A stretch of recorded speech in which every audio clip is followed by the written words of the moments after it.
Welcome on stage Björn Frantzén und Daniel Lindeberg aus dem gleichnamigen Restaurant in Stockholm.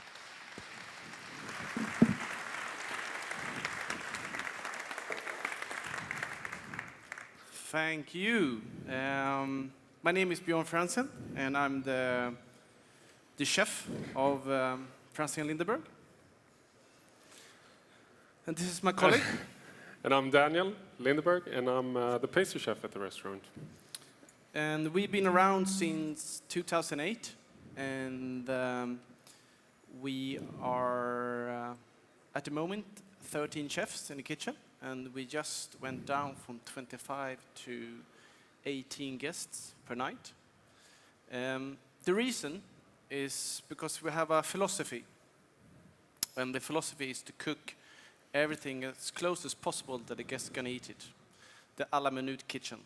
And to compare, we try to do absolutely everything as close as possible. The only thing that's on the table when the guests arrive, it's a box with a wooden box with a glass top, and inside we have a bread. And we leave it to prove over the first half an hour, 40 minutes of the menu. And then we take it into the kitchen and we cook it off. You saw some of it in the movie there, over an open fire. And at the same time as we do that, we also churn in the butter à la minute. So obviously that is one of the most advanced example of our philosophy. But it means basically everything from cutting the chives to baking the bread. It has to be done à la minute. And that's the only downside to that philosophy. It's very good for gastronomy, but not for economy, because you need a lot of chefs, obviously. And what we're going to do today, we're going to show you some of the dishes that we have on the menu. One is a classic that's been around now for almost 2 years. And that's basically because I just can't come up with a better way to cook a scallop. And the scallops we're using, they're coming from Norway, and I'm going to tell you a little bit more about that when we get into it.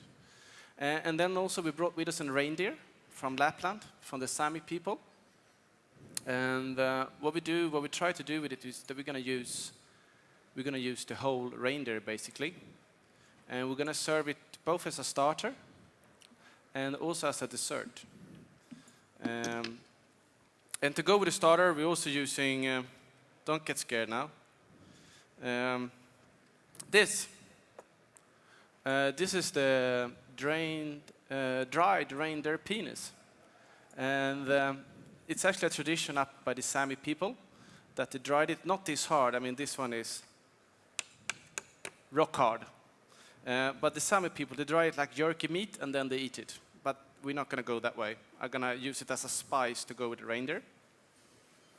And what's also important, why we want to show you why we're using the whole animals, because we have 2 gardens also that belongs to the restaurant, and in one of them we also have our own farm, and so we raise our own animals. And when you do that, it's a very expensive way to do it, but it's a tremendous rewarding journey for a chef to be part of it from the beginning to when it's actually something on the plate. But that puts us in a situation where we actually have to use the whole animal.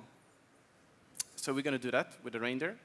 And then finally, as I said, from our farm, we brought with us a chicken, which we're going to cook, and we're going to serve it with, on purpose, burnt bechamel and fermented garlic and so on. We're really proud of the chickens because all the chickens in Sweden is shit. So we needed to do something about it. So that's why we started doing our own chickens. And unfortunately, last year, we had 75. They take about 5 to 6 months to grow. And when we were 2 weeks away from slaughtering the first ones, the fox killed them all. But this year, we built a better fence, so we actually got chickens.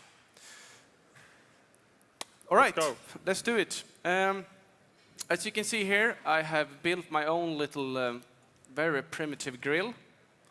And what I have here is the scallop from Norway. It's come from the north of Norway, and I think they are the best scallops in the world up there. It's very clear water, and it's also very deep, and it's extremely cold. So it's actually we can serve them all year round because it's so cold up in the water. All I do is I put it on to the heat, and we're going to leave it there. And when it starts coming up to temperature, I'm just going to open it up and clean it with all the trimmings around. I'm going to squeeze out to get sort of a jus naturel, a natural juice. Put the scallop back into the shell, and then we're going to serve it with some more ingredients. So what's important is that we do this, that we're really quick. So everything goes in one motion, really.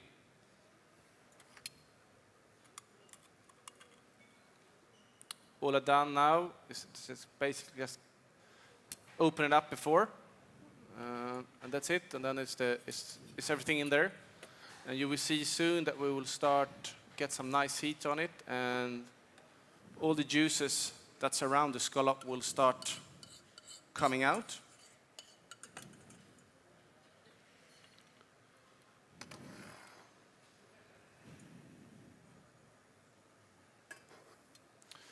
And it's important that we're really quick when we're cooking it, so we're keeping it warm, but still with a lot of raw feeling to it. So when we're serving to the guest, we are around, if there's a table of 4, we need to be about 4 chefs to prepare this dish. So everyone needs to be focus, bang, open it up, quick out. Otherwise, it loses everything about it.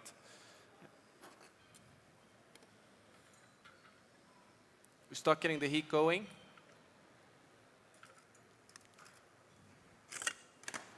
So basically just open it up.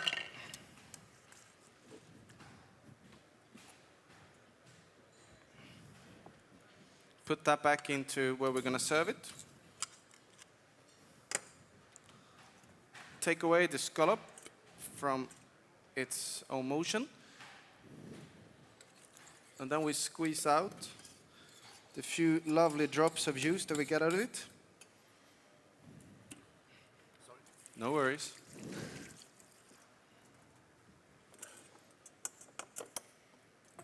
We can mix that with a little touch of water. Quick heat. And we use no seasoning at all at this moment. If you do this correctly and you do it quick enough, you will get a natural sweetness from the salt waters. We go back in. A little bit of juice there. And then we finish it off with, we made like a emulsion of seaweed and a touch of herbs that goes on top. And then we finish it off with a few slices of truffle.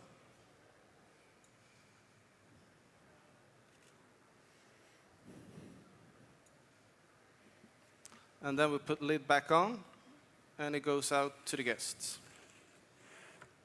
Where do you want it? Here? Here. All right, so that's the first serving of the scallop.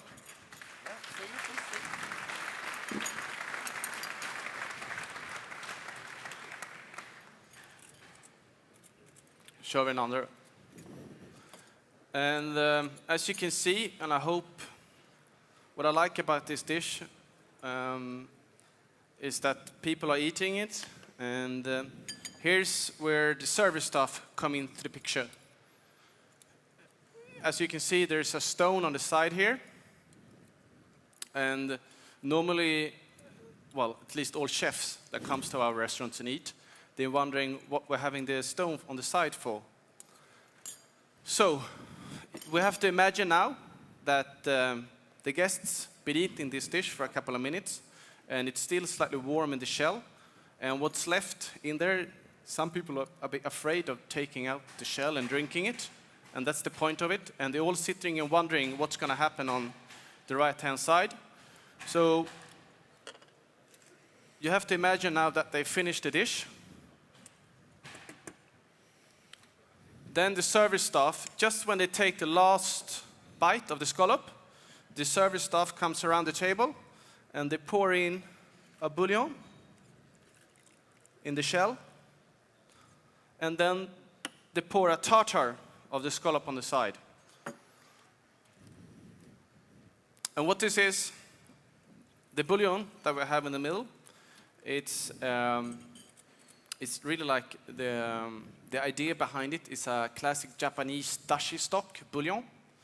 But what we done with it, instead of using the bonito flakes and the shiitake and the kombu, we're using Swedish kelp, which is a seaweed, and we dried the scallops instead, and we dried yellow chanterelles, the girolles. So we make like a scallop dashi, which we pour into the shell, and then they drink it. And then on the side, it's the tartar, and then we are made like almost like a mayonnaise out of the roe. We sous vide the roe, and we poach it lightly, and then we mix it in the mixer together with a little bit of oil and a little bit of soya to get the umami going. So that's it. That's the scallop in 3 servings.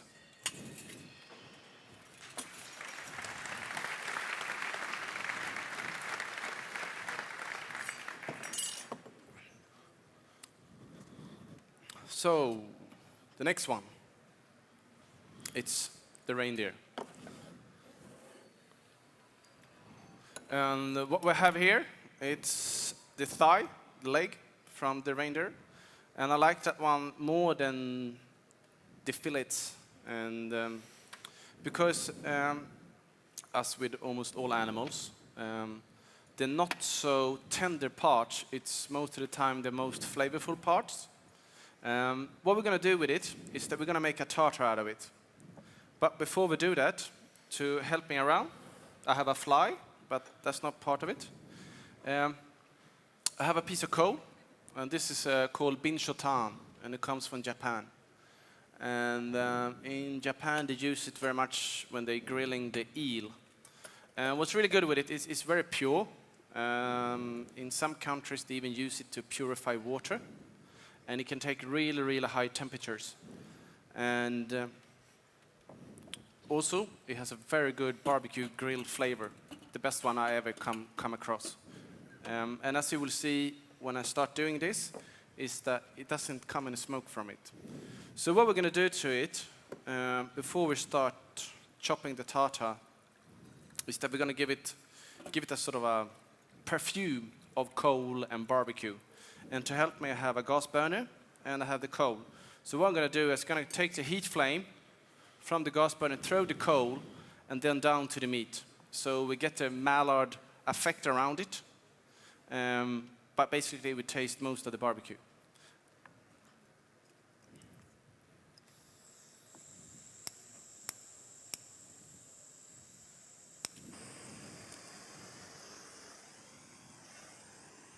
So we start with heating up the coal a little bit.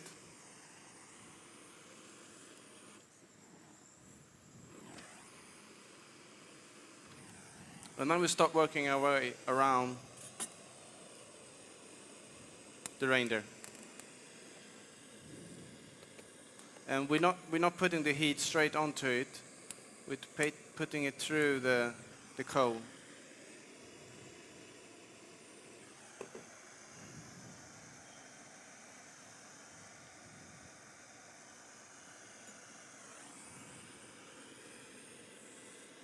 And we've done this to many parts of many different kinds of meat, but I find it works best with meat with really low fat, because we're going to add the fat later.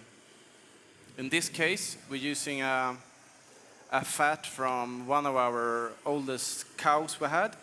She was 11 years old, and her name was Kerstin, and she was really, really fat. So what I'm going to do is we cut down the fat from the beef, and then we melt it slowly in the pan, so we get like a oil, like a juice out of the fat. It's basically fat, and I'm going to use that to moisture up the reindeer.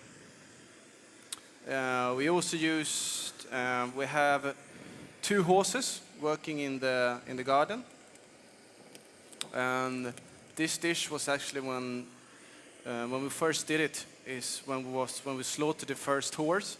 and we did a tartare of horse. And it's the same with horse. It's a very nice meat, but it's really low on fat.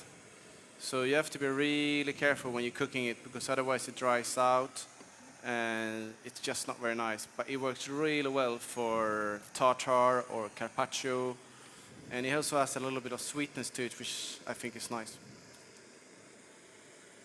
So the most important when doing this is that you don't, as I said, take the heat straight onto the meat, because I don't like that sort of flavor and smell to it. It's like when you burn yourself on the arm, it's a bit funky.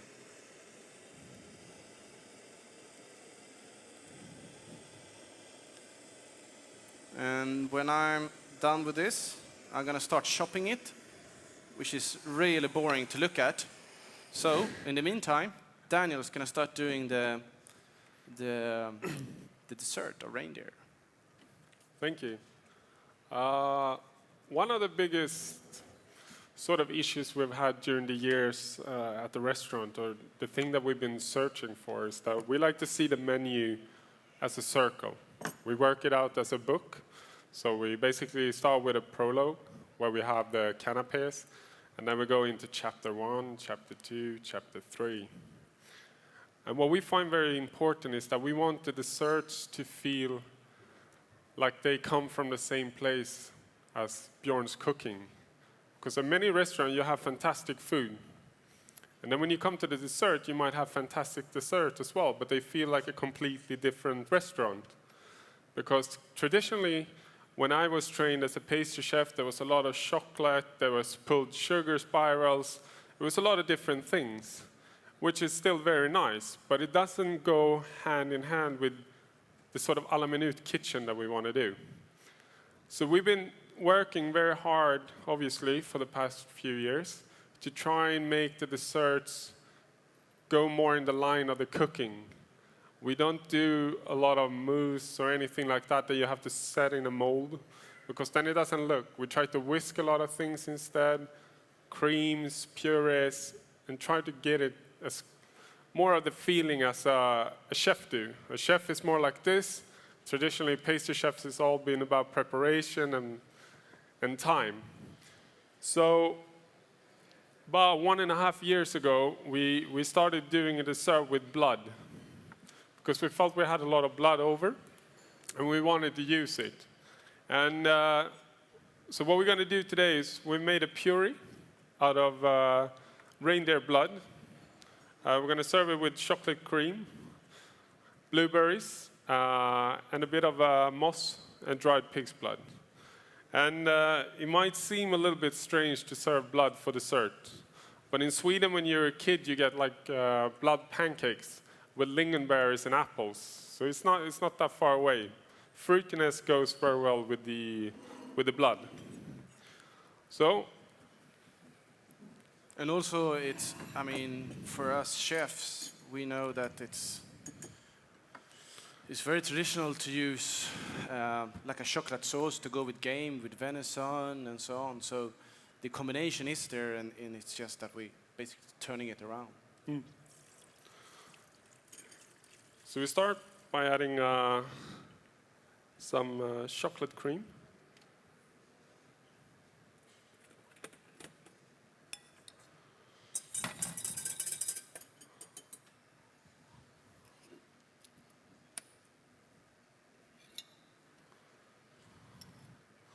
And then we make a blood spatter. First time we did it was with pig's blood, but this one is with reindeer. So basically what we do is we boil potatoes, and we make like a puree, and then we add the blood, followed by egg and egg whites. So actually you can fry this, and it becomes like a fluffy pancake. There's also a way of using it. But what we do is like this one we just fry in the pan, so the blood gets cooked, and then we mix it with a little bit of cream, so you get like a classic cream. And then we just pipe a few dollops of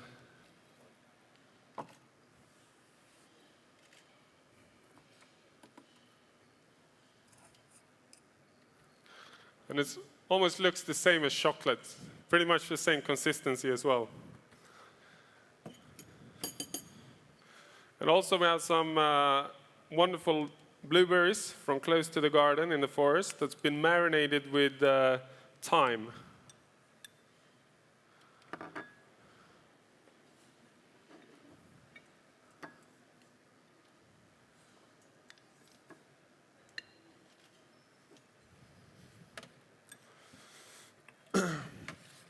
And for some of this has just been moss, white moss, that's been washed several times and then just lightly deep fried.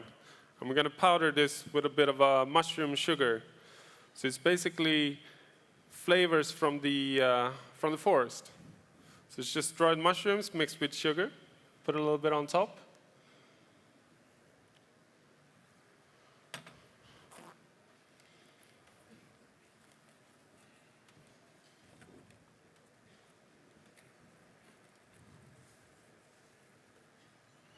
And also some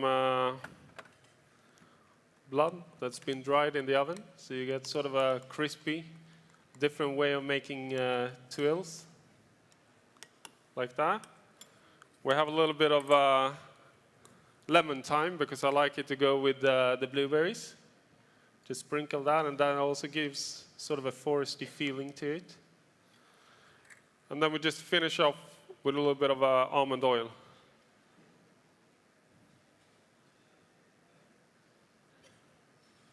And that's your reindeer dessert.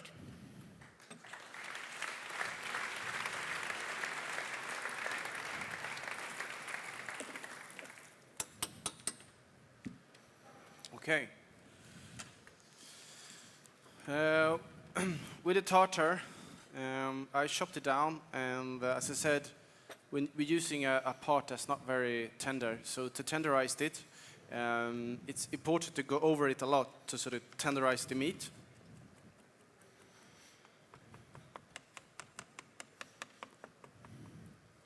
Okay, I'm happy with that. Goes down into the bowl.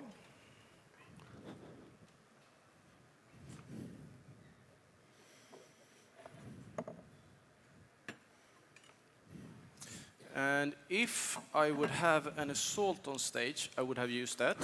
But now I don't have that, so we have to imagine.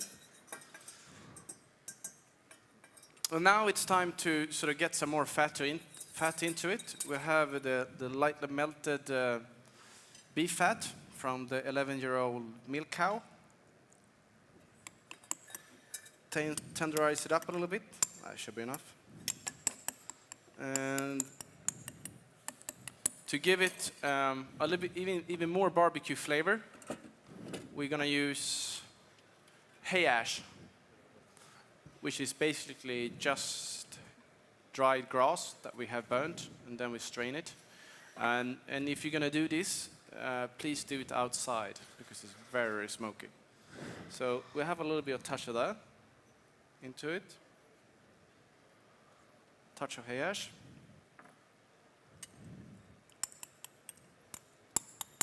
Actually, the first time we did this on the hay in the streets of the restaurant, which is situated in the old town, so it's really close between the buildings, a lady actually called the fire department, and they were screaming down the streets, thinking we were on fire, but it was just a bit of hay for the guests. And then it's time for the reindeer penis, and I'm gonna add that just grated.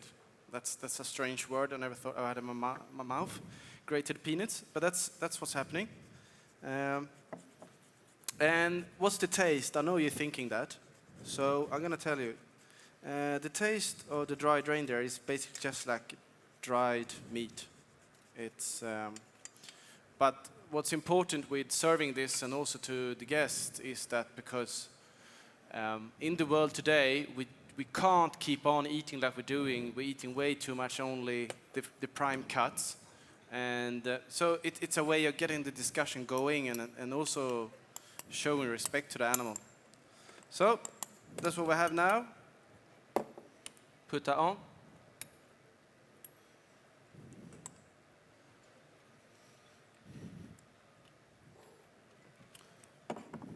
We top it with a little of, this is the Swedish caviar. It's the Vendensro.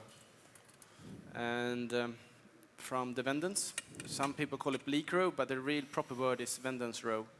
And we can get it from the big lakes in Sweden, but this one is from also up north in Lapland, from a river called Kalix. And we add that to get some saltiness to the dish. A little bit of chives.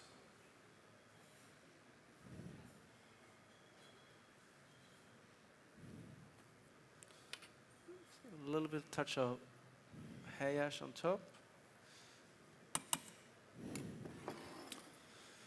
And to get this sort of acidity into the dish, we're having a homemade smetana, or it's like a acidulated cream, which we flavored with slightly smoked eel.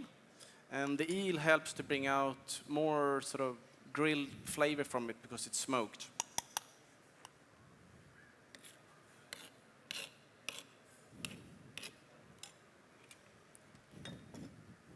And we finish off with a few crispy onions.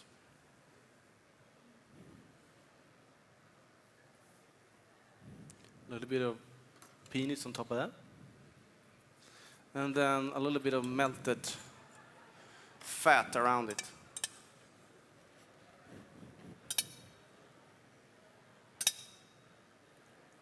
So, that's the tartar of reindeer with Vendens roe, dried peanuts, homemade smetana with smoked eel, and chives.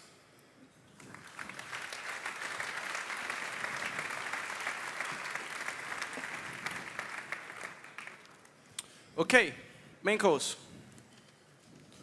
It's the chicken. In Sweden, there's a problem because they're only using two sort of breeds from the beginning.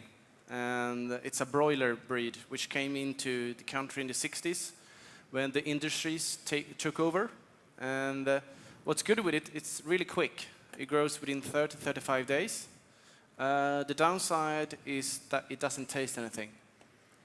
And we had a salmonella crisis in the 70s, so we're not allowed to import any chickens from, example, France, without them going through an extra salmonella control. And that extra salmonella control takes 2 weeks, which means that we need to freeze down the chickens. And it's not that great to buy a label roast chicken for several hundreds and then to freeze it down. So the only option for us was, as I said, to breed our own. And chicken is really, it should be a seasonal ingredients. We should be served in the end of the summer or early autumn, because what I want from it, I want them to go outside all the time and eat from the national environment, which gives us a lot more flavor. The first year we chose an American breed called Plymouth Rock, and they go really big. Unfortunately, we don't know how they taste, but the fox know. But this year we chose a French one, Mana chickens, and it's been really great. So we only have chickens on the menu in the late summer or in the early autumn. This year we had 6 to 8 chickens. This is one of the last ones we have. And what's really good with it is that what we get from underneath, what I want from a good chicken is obviously flavor. And the flavor they get from what they eat. And also, like on a really good guinea fowl, another bird, what I want is that underneath the skin you get that sort of fat layer. And that's what I'm looking for in a chicken. And the way we cook it is, we got a new toy now, and it's a rotisserie oven. And when you're cooking in a rotisserie, it's really important as well to have the fat to cover it, because it's such a direct heat. But before that, we had a normal conventional oven, but it had one good function, and it was called Delta, which basically means what we did is that we sort of roasted the chicken whole in the pan first, put it into the oven, and we put the Delta on 5 degrees. So we put the probe in, and let's say, to make it easy now with the calculations, we had 10 degrees on the meat. And we put the delta on 5, which means the oven went to 15. And when the chicken came up to 11, the oven goes to 16. And then we kept on doing that all the way up until we came up to the desired degree. It was a really good way of cooking it as well. Sous vide is another technique. The only downside I think about sous vide, it's good because you can control it and you can do really big numbers with sous vide. But sometimes it reduces the meat to like a mass. It goes a bit compact. You're losing the texture in the meat. So this one is obviously cooked just in a pan. Where should it go? It go here. And it's going to be served with a little bit of my favorite mushroom, jello girole, which is around now, which we have lightly pickled a little bit. And then also on purpose, burnt bechamel. Maybe I should show you that one. This is what it looks like. And the idea came from, I used to work in Paris in a restaurant called L'Arpège, and the chef is Alain Passard. And he had a really nice dessert with a burnt milk ice cream. And it got a really strange but interesting flavor. So I've been trying to use the burnt milk idea, but it wasn't until I came up with this that I really find a way to using it.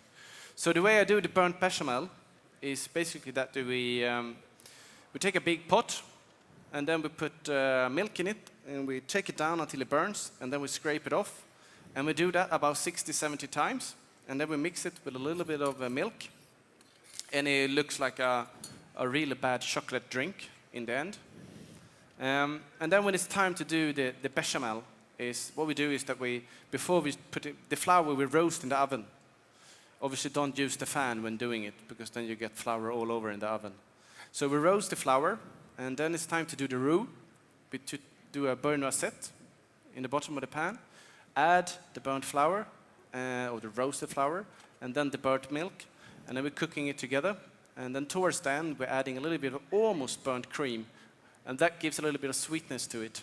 And then we finish it off with a little bit of dry mushrooms and a touch of hazelnut oil to build up the nuttiness. And the taste we get out of it, it's almost like a mushroom puree with flavors of nuts, really. And it's really tasty. Vi börjar med kycklingarna. Har den? Kycklingar har den. So we start. The only thing with this one is that obviously with all bechamels is that you have to really do it the last minute because you get the skin on top of it. So we put a little canal of the burnt bechamel. We have the chicken. And here we have fermented garlic. And normally you can buy it in the sort of Asian stores. From the beginning, it's a Korean sort of thing. What they do is that they put garlic in the caves and they leave it for a couple of years. But you can also do it yourself, and it's basically put it in a glass jar. And then you need to have a spare oven, because you leave it in the oven for about 3 months on 40, 50 degrees, and it turns into this. And what happens is that you get a nice flavor of molasse. And this one we actually even used in desserts. Yeah, right now we have a petit four, or we make like a classic caramel. So we boil up the cream, and then we mix in a lot of black garlic, and it gives really sort of a molassy flavor to the caramel. And this is slightly pickled, small gyros.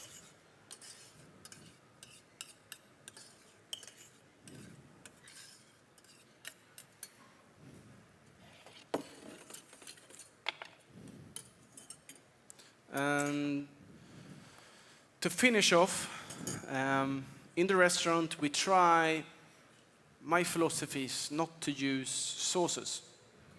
not to use sauce as a binding element in between. I believe that if you have a superior ingredients and you cook it really properly, you don't need sauce as a binding element in between that and the garnish. We might have a little bit of melted butter or a light vinaigrette or whatever, but we never make stocks and we hardly never ever do sauces. So what I have here is just onions, which we have confit style, cooked for a long time, with a little bit of roasted butter, and that goes to finish.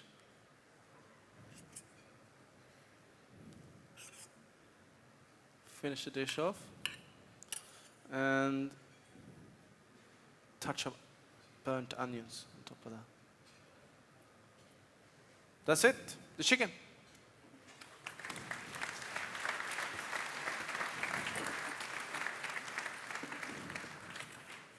Okay, that was all we had. Thank you. Herzlichen Dank, Daniel und Björn.